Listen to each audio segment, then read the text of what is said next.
네, 여러분 반갑습니다. 저는 통합문화 프로그램의 사회를 맡은 아나운서 윤태정입니다. 여러분 반갑습니다. 안녕하세요.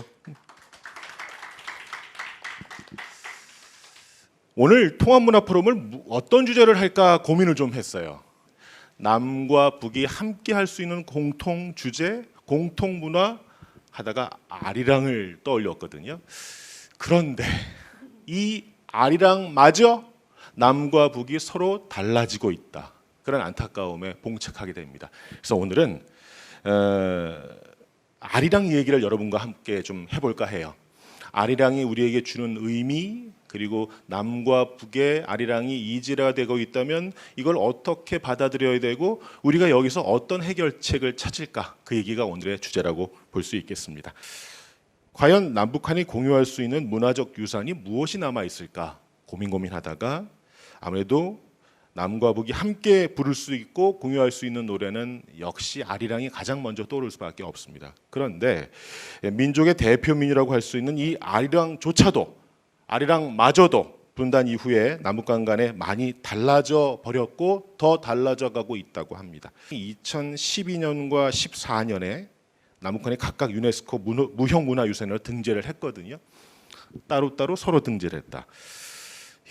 아리랑에 대해서 알려고 하면 할수록 답답한 마음이 더 생기는 그런 상황입니다.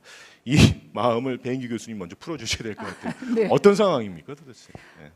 이게 아리랑이 사실 우리 한민족의 문화 아이콘과 같은 역할을 하고 있거든요. 그렇죠. 사실 한국에 있는 사람들은 아리랑에 대해서 별 감흥이 없어요. 그냥 아리랑 부르나 보다. 그런데 이게 한국 사람들이 해외에 나가거나 해외에 계신 한민족 분들한테 아리랑은 너무나 소중한 존재인 거죠. 말로 형용할 수 없는 이렇게 가슴 뜨거워지는 그런 감정을 네네. 아리랑을 통해서 느끼게 되는데 이제 이 아리랑이 뭐 보통 언제부터 만들어졌는지에 네. 대한 얘기들을 좀 많이 하세요. 네. 근데 뭐 국문학계에서는 뭐 아랑 전설 뭐 이렇게 얘기하시는데 음악적으로 보면 대체로 19세기 말 경복궁 창건을 즈음으로 해서 지금의 아리랑이 만들어졌다라고 그 연구가 되고 있고요. 그렇군요. 네, 그리고 네네. 이것이 이제 그 서양 음악에 약간 영향을 받아서 지금 우리가 알고 있는 아리랑으로 변한 것은 네,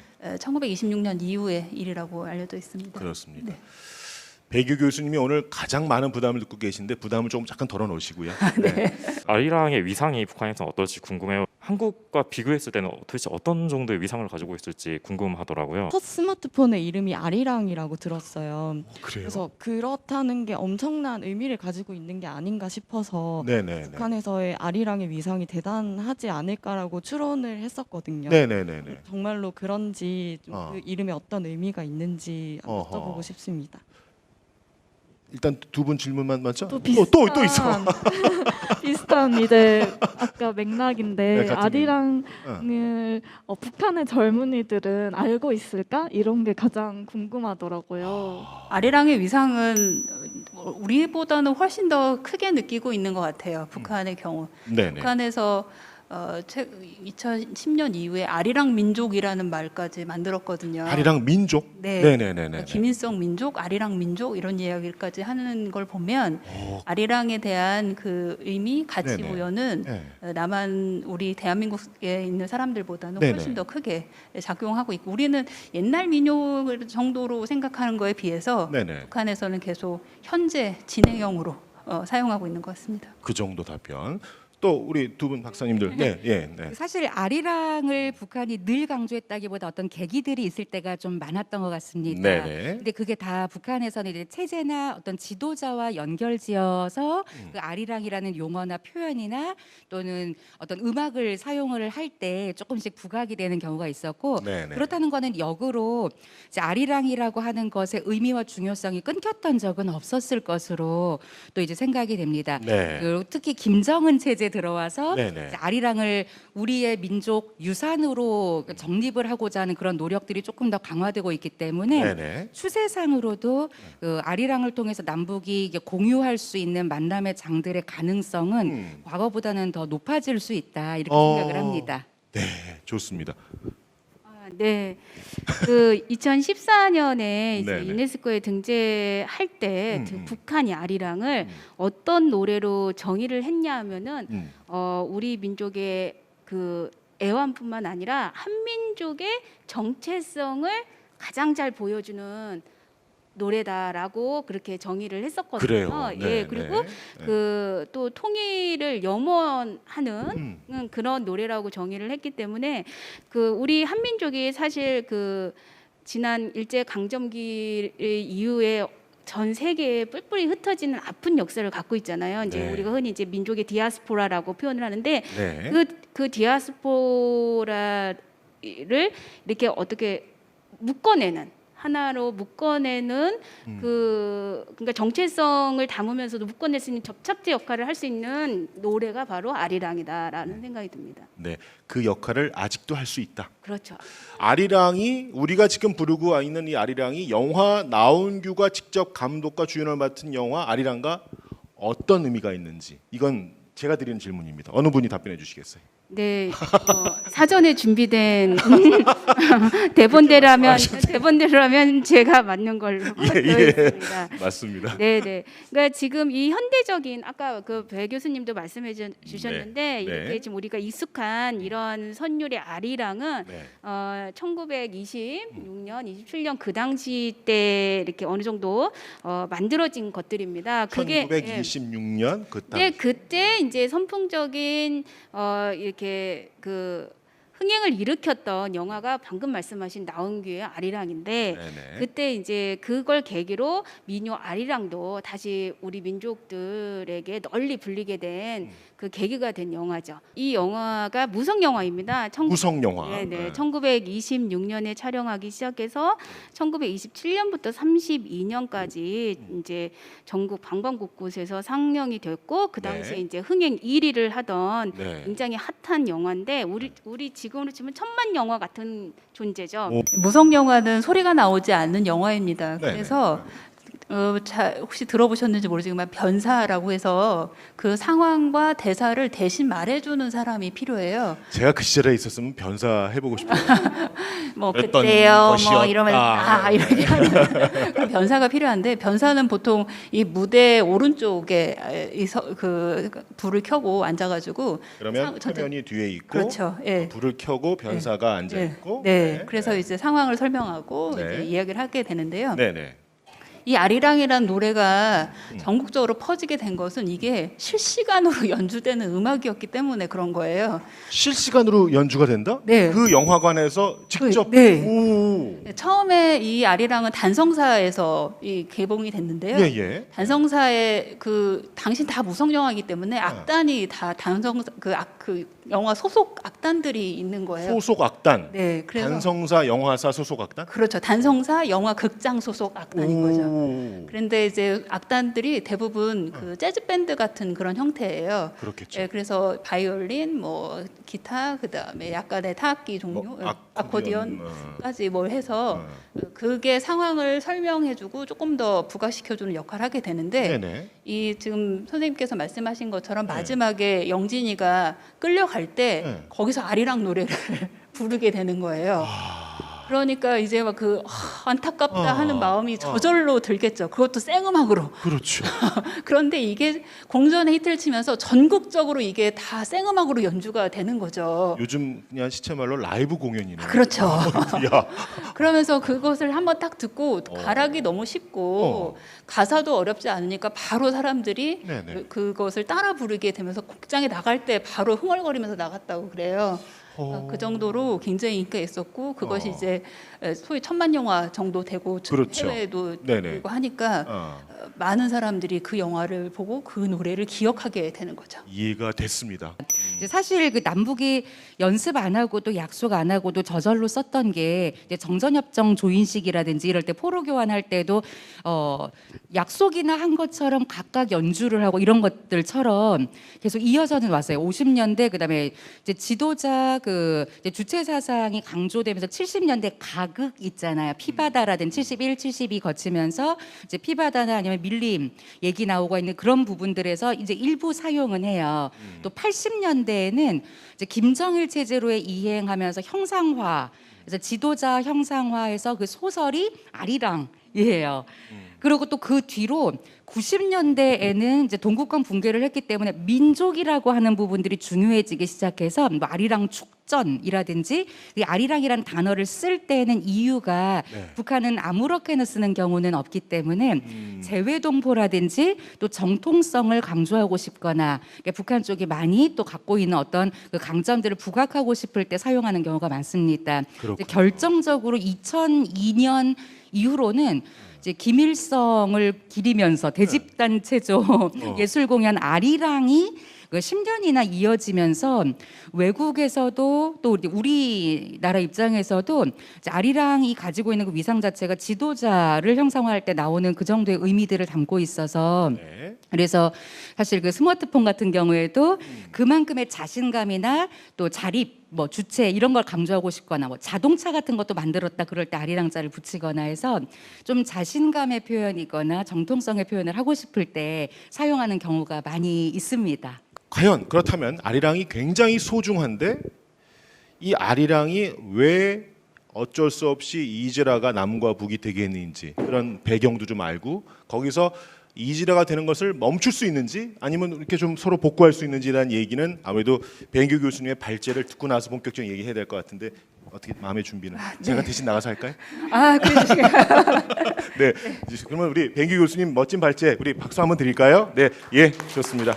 자, 이 그림 다들 보셨죠? 2018년 동계올림픽, 평창 동계올림픽 때 입장 장면입니다. 한반도기가 걸려 있고요. 이때 아리랑이 같이 나왔어요. 근데 아리랑 노래는 안 나왔어요. 그냥 선율만 나왔어요. 기악만. 노래는 안 나오고요. 자, 그럼 지금 선율만 나왔고 노래는 안 나왔다. 그 말씀이 되게 중요하게 느껴집니다. 네. 선율만 나왔습니다. 네네. 그래서 왜 그렇게 됐는지에 대해서 네. 좀 얘기해 보겠습니다. 아리랑 너마저. 제가 아까 몇 번 했는데 아리랑 너마저. 도대체 왜 아리랑 너마저인가? 우리는 아리랑이 다 똑같다고 생각하는데 왜 아리랑 너마저라는 제목을 달았을까요, 제가? 네. 자, 우리가 알고 있는 아리랑 가사는 이렇습니다. 아리랑 아리랑 아라리요. 아리랑 고개로 넘어간다. 보통 우리는 청천하늘에 잔별도 많고 우리네 가슴엔 희망도 많다. 여기까지 많이 부릅니다. 그렇죠. 네. 그런데요, 북한은 노래를 절가 형식이라는 그런 형식에 맞춰서 노래를 불러요. 그래서 꼭 3절이 필요합니다. 최소 3절이 필요해요. 오. 그리고 3절에 중요한 이야기를 굉장히 많이 담아요. 여기 보시면 3절이 저기 저 산이 백두산이라지 동지 섰달에도 꽃만 핀다라는 가사를 새롭게 넣어놨습니다. 백두산이라지가 조금 눈에 띄네요. 네, 의미심장하죠. 그렇죠. 네. 그래서 요 가사 때문에 이제 남쪽에서는 이 가사 부르면은 조금 애매한 그리고 북쪽에서는 꼭 이 가사를 불러야 되는 그래서 아예 한반도기 입장할 때는 이제 선율만 아리랑은 우리의 역사 속에서 19세기 말 20세기 이후에 현대 한민족의 역사 속에서 정말 살아 숨쉬고 있는 그런 콘텐츠라고 할 수 있어요. 우리가 이제 근대 국가로 넘어가기 전에 조선이라고 했던 나라였을 때 애국가가 당연히 없죠. 근대 국가가 아니었기 때문에. 그렇죠. 그런데 19세기 말부터 우리나라 조선 사람들이 굉장히 해외로 이주를 많이 합니다. 간도 개척도 19세기 후반부터 이루어졌거든요. 그런데 해외로 이주하신 조선인들의 그 고단한 삶 속에서 자기가 기억하고 있는 노래를 부르게 돼 있어요. 그렇죠. 근데 그 노래가 바로 아리랑이었던 거예요. 그리고 그때 불렀던 노래는 아리랑, 아라리, 아리랑 타령, 아리롱 타령 이런 다양한 이름으로 불리게 됩니다. 아리롱이라는 말도 있었어요. 아이롱도 있습니다. 야, 네.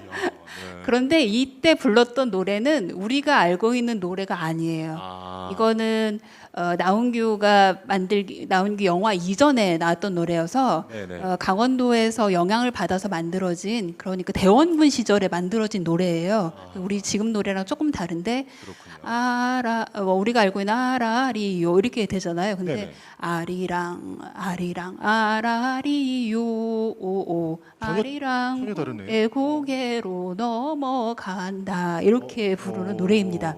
네. 이것을 기억하고 있는 거예요. 그래서 어떤 동영상들 찾아보면은 독일 포로로 잡혀간 프로이센 군, 러시아 군인으로 소속됐다가 독일 수용소에 계셨던 분들이 이 노래를 기억을 하고 계시고요. 그 다음에 그 양화진에 그 안장된 헐버트 씨가 있어요. 허머 헐버트 씨. 네네. 그분이 아리랑 노래를 그 오선보로 체보를 하셨는데 그 노래가 제가 조금 아까 불렀던 아리랑이에요. 그런데 이제 이런 아리랑이 굉장히 많이 퍼졌어요. 그러다가 일제강점기에 나온규의 영화 아리랑이 조금 아까 얘기했던 그 아리랑이 실제 라이브로 불리면서 엄청나게 히트를 칩니다. 네. 그리고 그것을 사람들이 조선인의 한을 담아서 부르게 됩니다. 그래서 이런 서사가 이제 만들어지게 되는 거죠. 네. 그래서 기존의 노랫말에서 그냥 사람을 그리워하고 아, 나 조선 사람이지, 아, 우리 조선 아리랑이지 이랬던 그런 서사에서 아리랑의 서사로 넘어가게 돼요. 20년대 후반부터. 아리랑 그래 민족 일제한 거하고 우리 민족이 서로 이런 식으로 영역이 굉장히 확대가 됩니다. 가사에서. 그리고 나서 우리는 48년에 서로 분단이 시작이 됐고요. 그리고 전쟁을 겪었고 그리고 73년 동안 단절된 상태로 있습니다. 남과 북은 서로 다른 정치 체제도 가지고 있고 경제 구조도 다르고요. 정치 체제와 경제 구조가 다르니까 당연히 삶의 방식도 다릅니다. 삶의 방식이 달라지면 문화가 달라져요. 그리고 그 문화를 받아들이는 감수성도 변하게 됩니다. 네. 73년의 시간이 짧으면 짧지만 굉장히 긴 시간이에요. 이 시간 동안 남과 북의 사람들은 서로 다른 생각을 하고 서로 다른 문화 감수성을 차곡차곡 쌓아오고 있는 것입니다.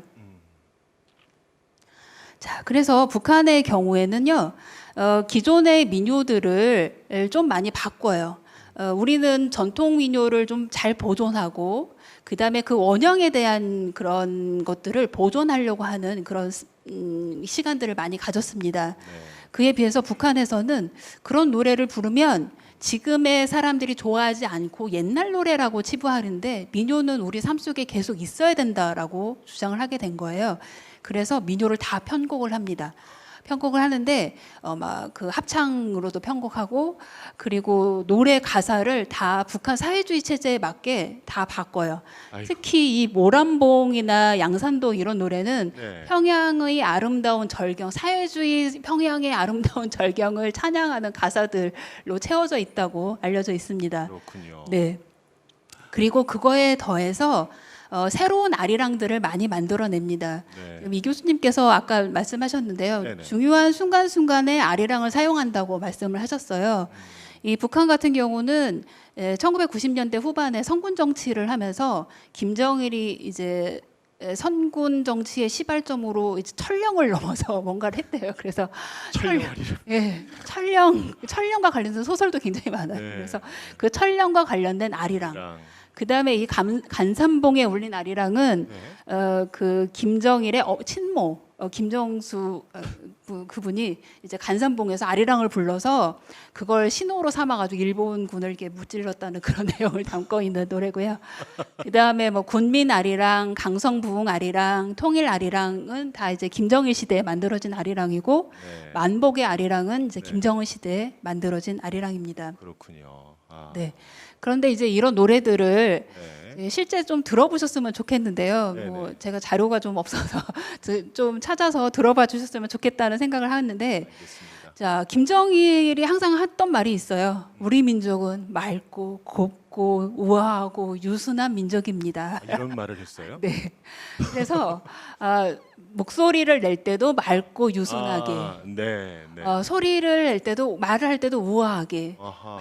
그 가사도 뭐 이렇게 곱게. 곱게. 네. 그러니까 굉장히 도덕적이게 되죠. 막 이렇게 나쁜 말 하면 안 되고 그런 민족이라고 아하. 굉장히 많은 교육을 해왔어요. 그래서 여러분들 그 북한 노래 생각해 보시면 막 그 굉장히 하이톤으로 뭐 모란보네 네, 이렇게 부르는 네, 그 네, 막 네. 아주 그냥 높은 소리로 이렇게 내지르는 그런 노래 네. 기억하실 거예요. 네. 우리가 흔히 알고 있는 그 왕감자 같은 경우도 굉장히 높은 톤으로 부르게 되거든요. 근데 특히 민요 같은 경우는 네. 더 그걸 강조해요. 굉장히 곱고 유순하고 맑은 소리를 네. 하이톤에서 낼 수 있거든요. 두성을 꼭 써가지고. 그래서 북한의 민요는 이제 그렇게 부르는 것을 이제 민성 창법이라고 하는데요. 그런 것들을 굉장히 많이 발달시켜 왔습니다. 네. 그래서 분단 이전의 한민족의 노래가 이제 북한에서 변화가 있게 되는 거죠. 네. 가사에서는 정치적 노랫말로, 그러니까 우리가 봤을 때 정치적 노랫말이고 북한에서 봤을 땐 사회주의 조선의 아름다운 모습이라고 얘기를 하는 거죠.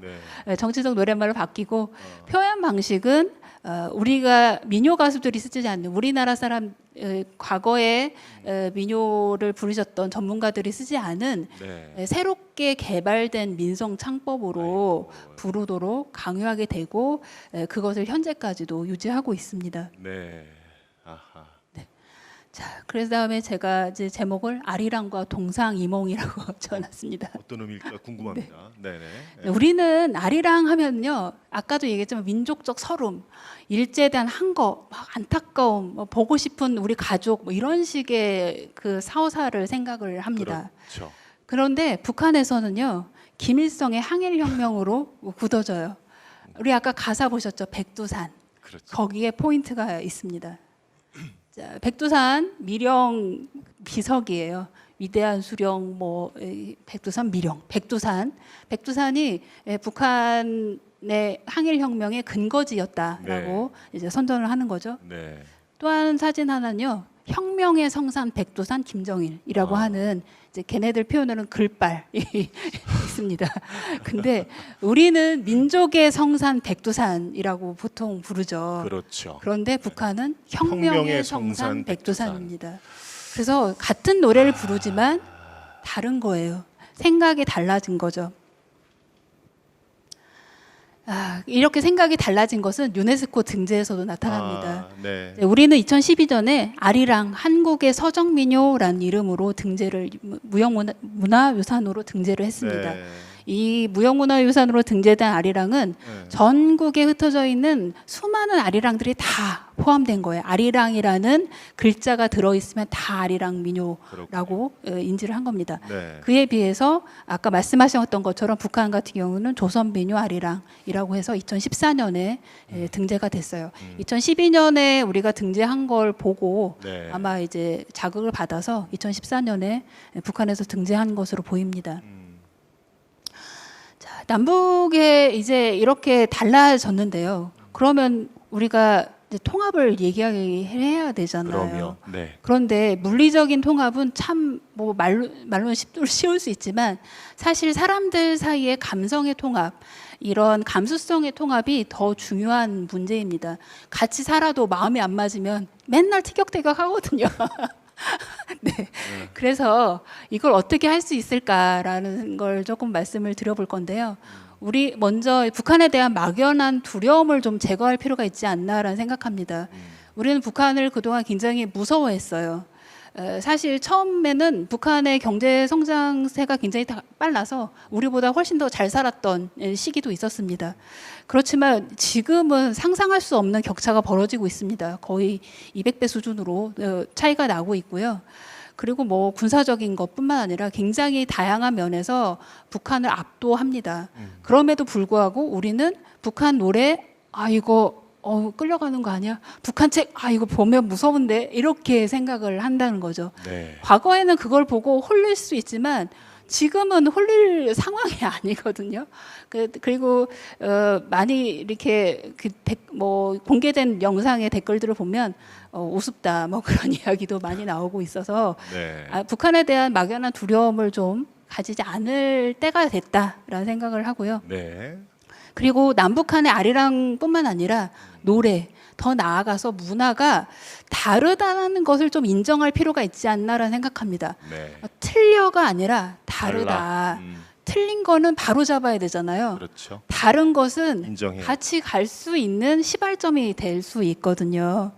그러면서 상대방의 문화를 좀 알려고 노력하는 자세가 필요하겠다라는 생각합니다. 네. 그렇게 되면 네. 자연스럽게 감성의 통합으로 나아가지 않는 좀 시간은 걸리지만 그런 감성의 통합 과정으로 갈 수 있고 뭐 한 예로 제가 아까 우스갯소리 잠깐 얘기했지만 저희 아이 같은 경우는 제가 하도 북한 동영상을 많이 보고 했더니 이제는 친근하다라는 얘기까지 하더라고요.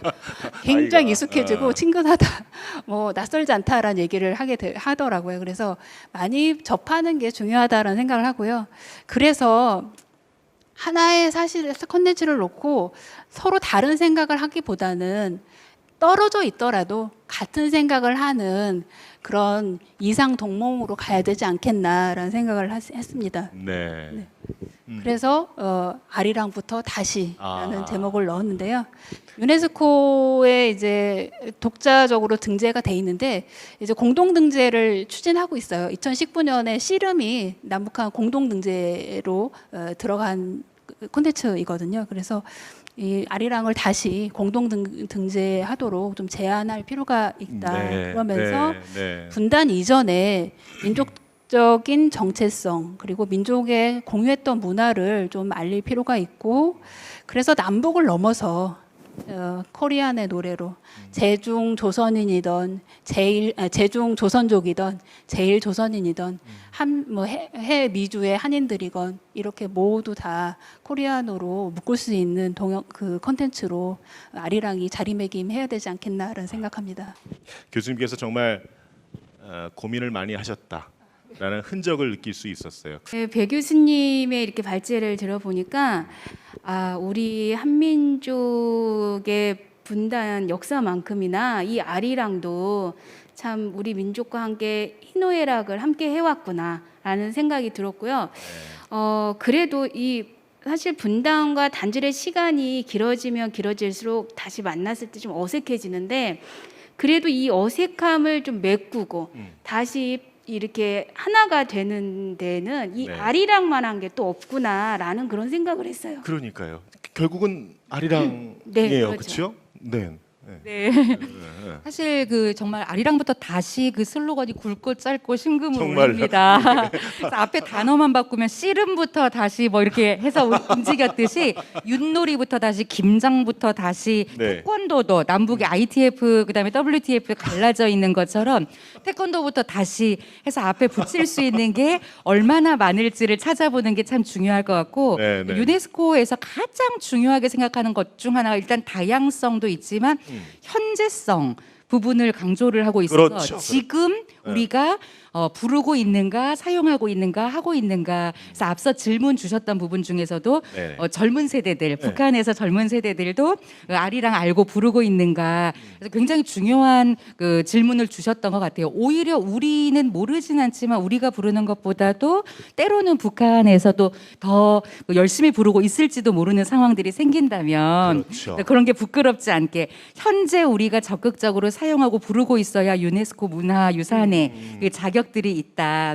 그리고 이제 남북이 교류하면서 그 접촉이 곧 이게 만남을 통해서 창조가 이루어진다 하는 것처럼 네. 우리 홀로 아리랑 독도는 우리 땅을 같이 힘을 합해서 북한에서도 독도 우표 나오고 하듯이 그렇죠. 그 독도는 조선의 섬 독도 이런 것들 나오듯이 그래서 홀로 아리랑 공연을 들으면 북한의 젊은 세대들이 또 홀로 아리랑 배워서 부르고 이런 경우들이 많이 있습니다. 그래서 우리식의 아리랑도 북한에서 젊은 세대들은 빠른 음악보다 이렇게 또 정서에 오히려 맞기도 하대요. 반박자 한 템포 늦고 호흡이 느린 듯 네. 하면서 심금을 울리는 음악들이 네, 네. 젊은 세대 또 다음 세대에도 의미 있을 것이다. 그래서 남북의 젊은 세대에게도 아리랑을 이어나가는 게 굉장히 중요할 것 같다 이렇게 생각을 합니다.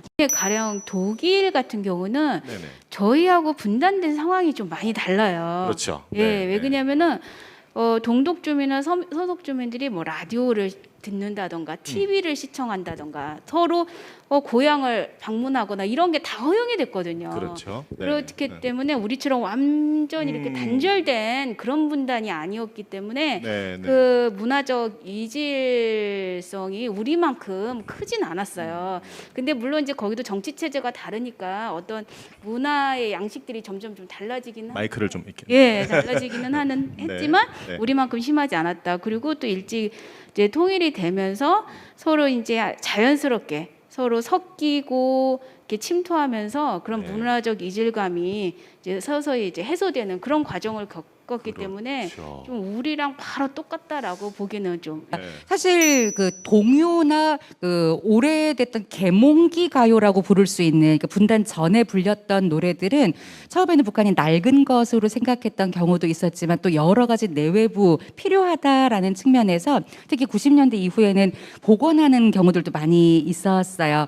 그래서 고향의 봄 있잖아요, 그렇죠? 그래서 북한의 어린이들이 그 우리 나에 살던 고향은 그 똑같은 걸 열심히 부르고 있는 장면들 이렇게 가끔 있습니다. 그래서 이게 북한에서 우리나라로 공연 왔을 때도 그 노래 우리가 알만한 노래들을 부르기도 했던 그런 사례들을 북한도 뭐가 공유되는지를 아는 거고 고향의 봄, 봉선화, 그리고 황성예터라든지 뭐 노들강변, 홍도야 울지 마라 뭐 네. 이런 것들이 네. 이제 그 시절에 있었던 음악들은 북한이 복원을 해놓으려고 노력을 했기 때문에 일단은 공유되고 있는 게 많아서 아리랑부터 시작을 하지만 네. 할 수 있는 많은 것들이 있을 거라고도 생각을 한다. 그리고 저는 이제 가급적 또 이제 교육자로서 긍정적 측면들도 찾아보자 하는 노력들을 이제 하는 습관들이 이제 많이 있는데 동서독과 너무나 다르기 때문에 우리가 어려운 부분들은 많이 있을 거예요. 일단 전쟁을 치렀는데 아주 넓은 각도에서 좋은 쪽으로 살펴보다가 느낀 건 뭐냐면 네. 원했던 바는 아니나 전쟁을 통해 전 세계에 아리랑이 참 선율이 쉽고 잘 외워지는 그런 코드가 있는 것 같아요. 그래서 휘파람 듣고도 외워서 체보했는데 아리랑 발음을 잘못 들어 아디동이라고 이게 재즈 곡 만들고 하듯이 그래서 그 곡 자체가 경쟁력이 이미 있다고 생각을 하고요. 그것이 그냥 우리끼리만 부르고 있었을 게 아니라 위기조차도 그것이 아리랑이 다양하게 전 세계에 퍼져서 더 널리 알려질 수 있는 그런 강점도 또 있었다라고 찾는다면 장점들도 있다. 그리고 남북이 달라졌다고 하지만 아까 젊은 세대들도 말씀하셨는데 그 현재화된 부분들이 음색으로 가미되거나 아니면 서구적인 부분들이 가미되면서 퍼져나가거나 이어져 온 경우들도 많이 있었습니다. 네. 그러면 역으로 생존력을 훨씬 더 높이는 그런 가능성도 있는 것이어서 저는 오히려 이제 다양성 부분을 어떻게 보면 문화 다양성 선언에서 유네스코에서 하고 있는 게 그건 권리다라는 거거든요. 그리고 보호받아야 될 권리다. 그리고 그걸 보호하기 위해서 국제적으로 연대하고 협력해야 된다라고 했기 때문에 남북의 다양한 그 아리랑들을 모두 많이 배워서 이해해보고 우리의 이해의 폭을 2배, 3배 넓혀나갈 수 있는 기회로도 삼으면 좋겠다 하는 생각을 합니다. 아리랑을 포함해서 어떤 매개체로 남과 북이 더 가까운 문화적인 그러니까 이질감을 줄이고 그런 얘기를 좀 해볼까 하는데. 저는 그 씨름이 좋은 사례인 것 같아요. 씨름. 네, 오, 씨름이 씨름. 이제 2018년에 남북 공동으로 이제 유네스코에 등재를 했는데 네. 저는 뭐 등재 성공했냐 안 했냐 이 결과보다는 그 과정에 우리가 더 주목을 해야 한다고 생각해요. 왜 그러냐면은 일단 그 같이 등재를 하려면 만나야 하잖아요. 그렇죠. 만나서 얘기를 하면 차이를 알게 된단 말이에요. 그렇죠. 그리고 이 이제 등재라는 이 공동의 목표가 있잖아요. 그 목표를 이루기 위해서 한쪽은 어떤 쪽은 양보를 해야 하는 부분도 있고 어떤 쪽은 더 적극적으로 나서서 지원해야 하는 부분도 있을 거고 네. 이제 이런 과정들의 결실로 이제 이런 문화재가 무형문화재가 이제 그 등재가 되는 건데 이 과정 자체가 저는 하나의 문화적 통합이면서 이게 통일의 과정이다라고 저는 생각을 해요. 이게 통일이 되는 연습을 하는 거죠. 그렇죠. 네, 우리가 통일이 되려고 하면은 얼마나 수많은 과제들이 우리 앞에 있어요. 근데 그것을 만나지 않으면 알 수 없고 만나서 얘기를 해야 차이를 알고 서로의 이해를 서로를 이해하게 되면서 그러면 통일이라는 공동의 목표를 위해서 우리가 어떤 방법으로 실천을 할 것인가 이런 것들을 서로 이 평화적인 방법으로 합의해 나가는 것이 바로 저는 통일이다 이렇게 생각을 하거든요. 아, 정말 예. 좋은 말씀이에요. 남과 북이 씨름대를 한번 여는 것도 예.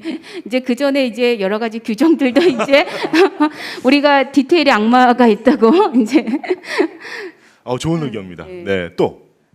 네. 이제 씨름 나왔으니 태권도 받아서 그래서 북한의 태권도 선수단이 네. 시범 공연하러 왔었을 때 2014년이었던 것으로 기억하는데 연도는 조금 이렇게 확인해야 되지만요. 네네. 원래 전북 무주에서 태권도 대회가 이제, 있었죠. 예, 있었을 세계 때 대회. 네. 그걸 시범 공연 해주러 초청해서 온 거예요. 근데 예. 그 전에 국기원에서 공연을 이제 먼저 했습니다. 저는 직접 가서 봤는데 남북 합동 공연을 할 때가 특히 멋있었는데 북한은 체구가 다 크고 머리를 빡빡 깎고 군인이거든요. 맞아요. 전투 태권도, 네. UFC 비슷하게 발도 손도 같이 쓰는 이런 쪽이고 전투 태권도. 그렇죠. 네. 근데 우리 태권도는 이제 약간 스포츠성이나 예술성이 굉장히 높아져서 공인은 우리가 받았지만 북한은 또 뿌리가 자기들이다. 즉 분단만 안 됐었다면 뿌리가 같은데도 분단돼서 약간 달라져 있어서 우린 WTF, 북한은 ITF로 달라진 이 모습이 네. 남북 분단의 이제 과정과 현실을 사실 압축적으로 보이고 있는 측면도 있어요. 그래서 남북이 반반 선수단이 모여서 근데 우리는 공중돌기하고 거의 이렇게 날라차기 이런 게 굉장히 많아서 체구가 날씬하고 가볍고 염색도 하고 좀 예쁘장하고 그래서 남북이 벌써 분위기가 달라요. 그런데 같은 음악으로 이쪽에서는 소리 지르면서 하면 이쪽에서는 뱅뱅 돌고 있고 그래서 너무나 그 장면 자체가 예술적이고 멋있는 거예요. 그래서 남북 관계가 좋건 안 좋건 이게 해외에 합동 공연으로 유럽, 러시아 등을 많이 다녔고 즉 북한 입장에서 응하기가 용이한 측면들도 우리가 고려를 해야 된다. 정통성을 갖고 있다고 보는 측면, 또 남북의 뿌리가 같다고 하는 측면, 그리고 오히려 이제 또 수익을 얻는다든지 이런 또 건강도 해주고 국방 체육으로서 그렇죠. 손해날 게 없다고 하는 그런 요소들이 다 종합되어 있어서 스포츠 남북 교류, 특별히 태권도 교류는 그 경색이 됐었을 때도 러시아나 유럽에서 공연들을 꽤 오래 지속을 했었던 그런 특성들이 있고요. 북한에서 조선화라고 하는 조선화. 네, 그 장르를 하나 만들었어요. 근데 우리로 치면은 사실 우리는 그걸 동양화라고 부르는데 동양학과에서 한국화를 하잖아요. 근데 네. 북한에서는 그걸 조선화라고 했고 최근에는 조선국화라는 이름으로 그 콘텐츠를 유지를 하고 있어요. 근데 그러니까 그 그림의 재질이나 이런 것들은 서양식을 쓰더라도 네. 안에 있는 그런 표현 방식 이런 것들은 과거에 우리가 수묵화나 채색화를 했던 것처럼 그거를 좀 따라서 하는 그런 걸 강조를 했었죠. 그렇군요. 미술 쪽에서는 조선화가 한국화하고 조금 맞닿아 있는 부분이라고 할 수 있습니다. 어떤 아리랑을 불러야 할까요? 지금 교수님의 발표나 이런 걸 듣고 나니까 더 갈 길이 멀게 느껴지거든요. 어떤 아리랑을 불러야 될 것 같아요? 가사 공부를 해야죠. 가사. 가사 공부를 하고 예. 새로운 새로운 미래를 그러니까 그 미래가 위해서. 현실이 되겠지만 그 현실을 반영하는 가사를 담아서 희망의 아리랑으로 바꿔야 되지 않겠나라는 함께. 생각입니다. 네. 오늘 저희 포럼에서 분단 이후 민족의 대표 민요죠. 아리랑의 변화를 통해서 본 남북 문화의 이질화 그리고 통일에 대비한 문화 통일의 과제, 문화 통합의 과제에 대해서 함께 이야기 나눠봤습니다. 분단 이후에 역시 아리랑 너마저 변하고 있구나라는 걸 느꼈고 아리랑으로 다시 우리가 하나가 된다. 그 의미가 얼마만큼 우리 민족에게 중요한 것인가를 다시 한번 느꼈던 그런 시간입니다. 통합문화포럼은 다음 이 시간에 더욱더 새롭고 흥미로운 주제로 찾아뵙겠습니다. 저희는 다음 시간에 더 멋지고 또 의미 있고 정말 하나 될 수 있는 그런 주제로 여러분을 찾아뵙겠습니다. 지금까지 함께해 주셔서 대단히 감사합니다. 저는 진행의 윤태정이었습니다. 고맙습니다. 다음 시간에 뵙겠습니다. 아유 고생들 하셨습니다. 고생들 하셨습니다.